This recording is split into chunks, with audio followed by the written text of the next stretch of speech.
What up, my tribe? Today we had an amazing runner that fit the scoreboard criteria, but don't take my word for it. Let me show you. So today, and it was actually not during the prime time of day when this ticker went off, but it was the one you see here on the screen, MARK.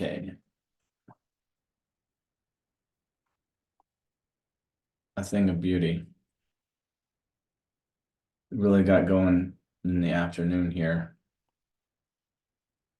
But what we're gonna do is I'm gonna show you the paper trade that I took on this using the 100% and beyond strategy. And what I'm referring to is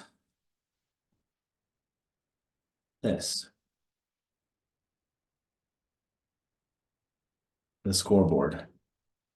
Did MARK match the criteria? It began as a penny float. So was it under 20 million? Because that's what we like to have our float size be under. Yes, it was just under 20 million. It was like 19 point something million shares. Okay. So it fits that ideal situation, penny float size.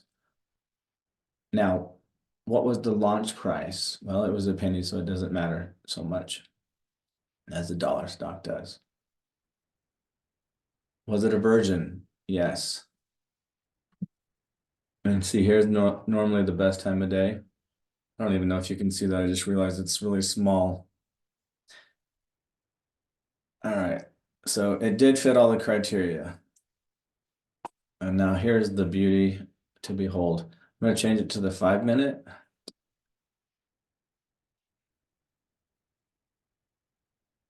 Okay. And then I've got to put this line. I'm going to change on the right side of my chart. I'm going to change it to percentage. That way I know where to move this line. So this is how I played it. I noticed that it started running up in the top gainers. It was nearing 100%. And so I went and drew a line on my chart at 100 before the price action even got there. So it would have been in here somewhere. And then once it stayed at 100%, I bought 2,000 shares, I think. Let me see. I'll bring that over here. Here's my paper trade on it. I haven't deleted these other ones, but anyways, some of them were good, some of them were bad. RVSN, I believe I made money, but then sometimes I just don't sell them. But I took this one serious today, Mark, MARK. And when I got in, you'll notice my average price on 2,000 shares was 69 cents. And let me now go see how that entry was. Because we've got the 100% where? Percent line.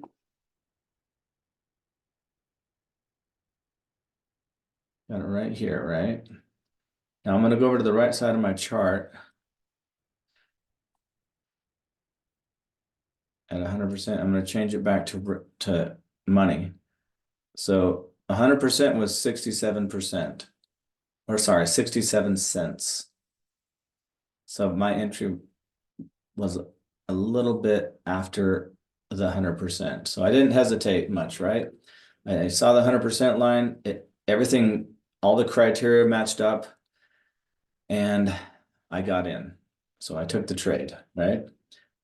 And I took the trade, and then again, like I don't with a lot of my favorite trades, I don't sell. So I need to get in the better habit of doing that, because once I just was out observing what the price action did without actually selling. I'm still holding the position, but I bought at 69 cents, right? It hit 100% at 67, 68%, or sorry, cents. So now let's see, how far did it go from 100%? I mean, right now I'm still up 22% on the position, $300 at 80, yeah, 69, 84. Okay, so I held it basically all the way through this, and then when it sold all the way back down to 84 cents, that's where it's kind of at now. Well, it pulled all the way down and then came back up there, and that's where I'm at now. So what would have been the prime exit if I'd actually executed according to our rules of engagement? Right here is where this beautiful little indicator called the Tilson does our job for us, does the job for us. It lets us patiently wait on the way up while it stays green. And then once it turns red, sorry guys, I know I sound like I'm talking to a bunch of babies. I apologize for that. So right here, looks like it went into a sell. So what is that? Um, the gain on that was, I'm gonna switch it back to percent. Ooh, doggy. Look at that. So our entry was at 100%. Our exit, had you timed it perfectly, when the Tilson goes into a sell. I want to do this. Um, let's grab an arrow. So right here, oops, wrong way.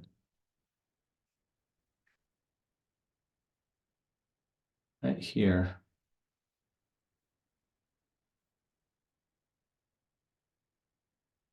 is our exit. Would you be happy with 200%? I would. 200% investment on my money. There's something that you have to remember with this 100% beyond strategy. And it's kind of an odds game because, sometimes you'll have one that falls apart and you got to get out and you might take a loss. But the thing you got to remember is because it's an odds game, you have to play every single 100% play that comes along that meets the criteria of the scoreboard. That last part is very important. You can't just play everything that hits 100%.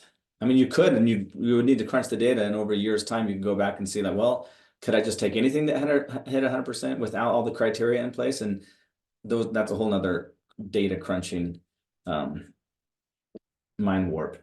So 100% is our entry in this play. 300% was our exit. And however much money you went, well, I went in with 2,000 shares at 69 cents.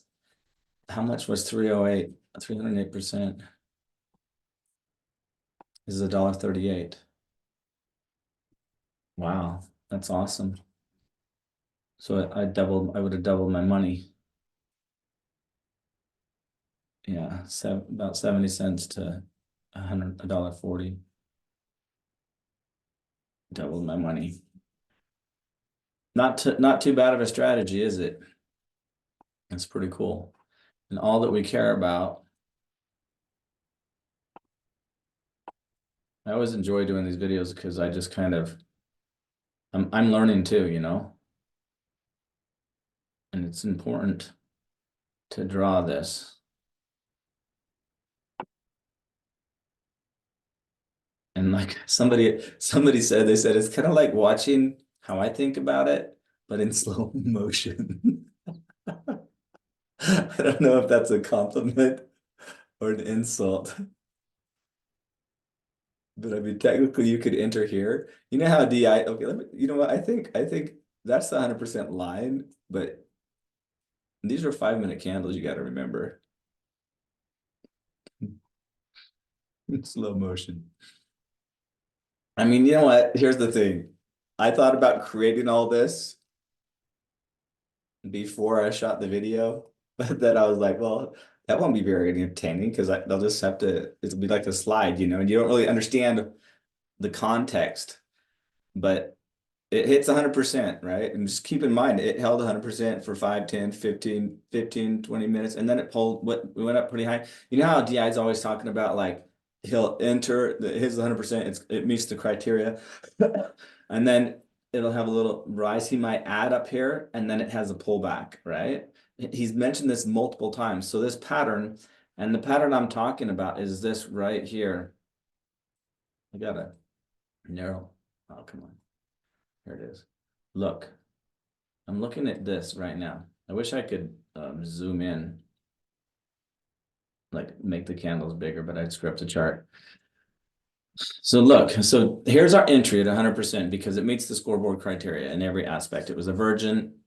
The time of day was kind of off, and normally we wouldn't have been trading this time of day, and that's weird that we kind of caught it because it's not ideal. But news dropped, and I think they got news, some contract with Microsoft, and so it took off, and people went crazy. And anyways, so right here, you take your entry, right? And DI, he'll talk about adding, and then adding on the pullback. And like, you know how he's talked about, it usually dips back, 5, 10, maybe 15, 20%. You don't want too much of a dip, right? Let me just switch it back to the percent and see what the pullback was too. I'm looking at this red candle here, 89%. So it had about a 10% pullback. Add. And then what? You just sit back and enjoy the ride because the Tilson keeps you in the trade. And you can either do this on the 5-minute or the 3-minute. But that's how, this is what's crazy. This pattern keeps repeating over and over again. Just go look at the data on the scoreboard, how many times these specific setups, when they hit, dude, I think we're like 100 for 100, right now. The other day we had one that was almost, it finally pulled through. CVNX, CXVN, I don't remember what it was. On to the next one, right? So I hope you enjoyed this recap or instant replay for the ticker MARK. And I mean, we didn't even talk about the downside, but that we have no data crunched on that long term, so it's still in research and development. But we have this right here, and the accuracy blows our minds over and over again. Like I was saying a minute ago, it's a probabilities thing. You got to take every single trade that fits the criteria, because if you leave one out, that one might be the biggest one. But the hit rate, see, this is how we basically have defined an edge. And when the pattern repeats, you enter the trade, you execute on your edge, and then you get out and take the profits. Because this pattern repeats over and over again in some mysteriously amazing way. And I'm assuming it has to do with, obviously it's the mob, but I think it has to do with algorithms, the way that the supercomputers, high frequency trading computers work. And then of course, just psychology, the stampeding mob here. Anyways, speaking of the devil, I'm going to give that guy a call back. So we'll see you next time, guys. Hang in there. Join us again and again as we figure all this out. Let's get rich together. Adios.